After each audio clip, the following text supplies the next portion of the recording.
राजस्थान के मुख्यमंत्री अशोक गहलोत की तरफ से बार बार सचिन पायलट पर तंज कसे जाने से सियासी गलियारों में नई चर्चाएं चल गई हैं।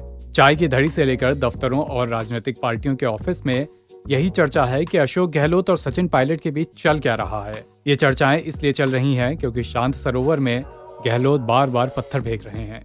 इन पत्थरों की वजह से कांग्रेस के समंदर में सिर्फ हिलोरे ही नहीं उठते बल्कि तूफान आ जाते हैं। हालांकि सचिन पायलट अभी भी अपने धैर्य बनाए हुए हैं।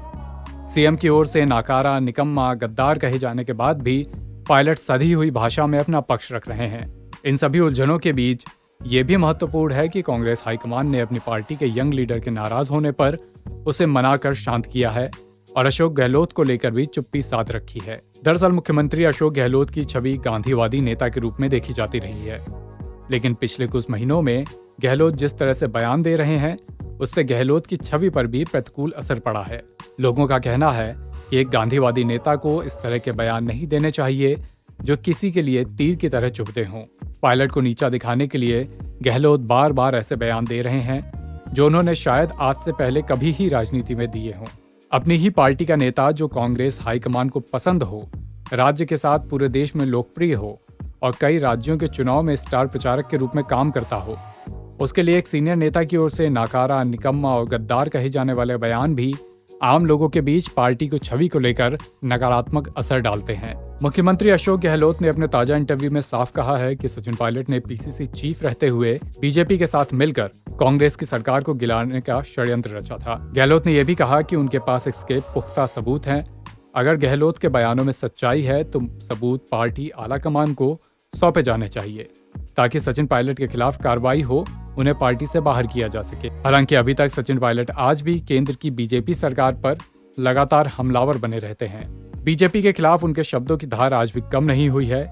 केंद्र सरकार के खिलाफ सियासी हमले करने के लिए कांग्रेस हाईकमान सचिन पायलट को पंजाब, हरियाणा, हिमाचल, उत्तर प्रदेश सहित तमाम राज्यों में भेजती रही है। पायलट ने बगावती तेवर जरूर दिखाए थे, लेकिन बीजेपी से मिली भगत किसी के गले नहीं उतर रही। सचिन पायलट भले ही राजस्थान के युवाओं और कांग्रेस के कई नेताओं के लिए आदर्श हों, लेकिन अशोक गहलोत को वो फूटी आंख नहीं सुहाते।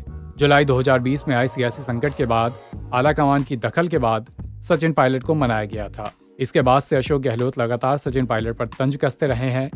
किसी न किसी कार्यक्रम में अचानक उन्हें सचिन पायलट याद आ जाते हैं और वो उन्हें गाहे बगाहे कोस देते हैं, कभी इशारों में तो कभी सीधा हमला करके।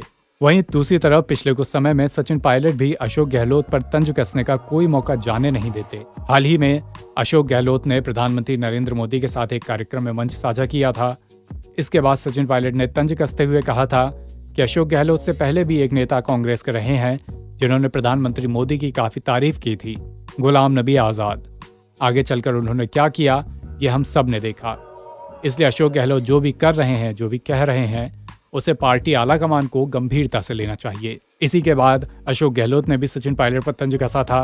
उन्होंने कहा था कि राजस्थान में जो हालिया प्रकरण हुआ जब अशोक गहलोत को कांग्रेस के अध्यक्ष पद के लिए नामांकन भरना था और राजस्थान में सियासी संकट खड़ा हो गया। अशोक गहलोत ने कहा कि उस समय पार्टी का कोई भी कार्यकर्ता प्रदेश में सचिन पायलट को मुख्यमंत्री के तौर पर नहीं देखना चाहता था और इसीलिए ये सियासी संकट खड़ा हुआ। कुल मिलाकर सचिन पायलट और अशोक गहलोत के बीच लगातार ब्लेम गेम जारी है।